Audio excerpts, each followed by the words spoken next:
Tingginya suara Prabowo Subianto Gibran di Sumsel pada Pilpres 2024 lalu, salah satu alasan yang membuat Prabowo menjadikan Sumsel dan Palembang sebagai teras Gerindra. Teras Gerindra dimaksud di sini adalah rumah Gerindra. Atas dasar itulah Prabowo Subianto meminta seluruh kepala daerah di Sumsel harus dari kader Gerindra.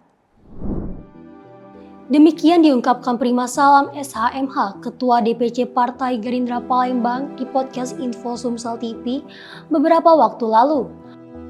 Menurut Prima, instruksi awal Ketua Umum Gerindra Prabowo Subianto meminta semua kepala daerah seperti gubernur dan wali kota adalah kader Partai Gerindra. Dari sanalah dia tengah bersiap menunggu instruksi selanjutnya.